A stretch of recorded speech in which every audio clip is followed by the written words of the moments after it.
የጠራነሽ ያው እኔ እንደምታውቂው ሚስት አለኝ፣ ልጅ አለኝ። ከልጅና ከሚስቴ ጋር አሁን ላይ ተስማምቼ እየኖርኩ ነው ያለሁትና ከዚህ በፊት ደግሞ በአንዳንድ ነገሮች ባለመግባባት በተለያየን ሰዓት ለአንቺ ቀለበት አድርጌልሽ ነበርና አሁን ላይ ይሄ ቀለበት አንቺ ጋር አስፈላጊ ሆኖ ስላልታየኝ እኔም አሁን የራሴን ህይወት እየኖርኩኝ ስለሆነ ያደረኩልሽን ቀለበት እንድታወልቂ ብዬ ነው ዛሬ የጠራነሽ ማለት ነውና ከዚህ በኋላ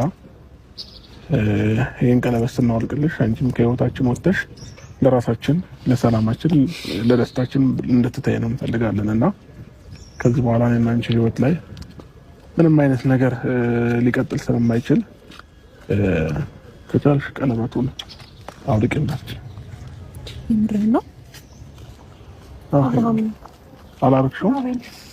ማድረግ አድርጌዋለሁ፣ ግን ደግሞ አብርሃም ይሄንንም በልብለው ነው ቀለበለው ሳይሆን ከዚህ በኋላ እኔና እሷ ነገር ስላበቃለት ይሄ ቀለበት እጇ ላይ ምንም ሊሰራ አይችልም። ሲጀመር አንተ እንደዚህ ልትል እንደማችል እናውቃለን። እነሱ በልብለው ሳይሆን እኔ ፈልጌው ነው። እናውራ እኮ ቀለበቱን ቆይ እንዳዳምጠኝ። በመጀመሪያ ደረጃ እኔ ቀለበቱን እስካሁን ድረስ ያደረኩት እኔ እናንተ መሀል ክፍተት አለና ቀለበት የሚወልቅ ነገር አይደለም፣ ቃል ኪዳን ነው አይደለ? ከዛ ባለፈ ደግሞ ነገ እኔ እናንተ ምን አይነት ነገር ውስጥ እንደሚያጋጥመን አይታወቅም። ትንሽ ክፍተት በተፈጠረ ቁጥር ቀለበት ማውለቅ ተገቢ ነው ብለህ ታስባለህ?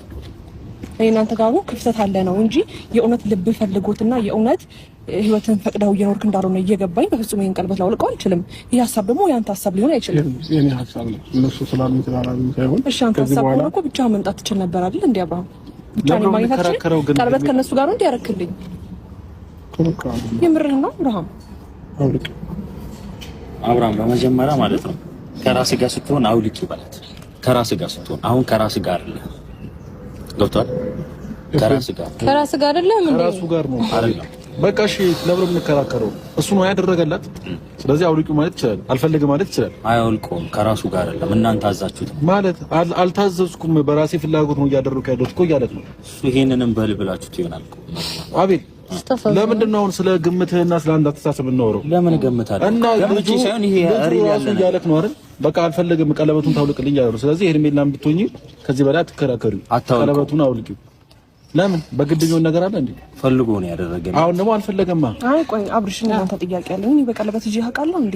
አንተ ልቦና ፈቅዶ ወይም ደግሞ ደስተኛ ህይወት እየኖርክ ከሆነ እኮ እኔ በቀለበት አይ ይዘሽ ታውቂያለሽ። ሄርሜላ እዚህ ከማስመሰል አይጠበቅብሽም። ባለፈው ዕለት ቀለበት ያደረገልኝ ሰው ነኝ፣ ሚስቱ ነኝ። ስለዚህ እያልሽ ነበር። በቀለበት ሲሸው ብዙ ነገር ለመፍጠር እየሞከርሽ ነው። ስለዚህ ቀለበቱን አውልቂ።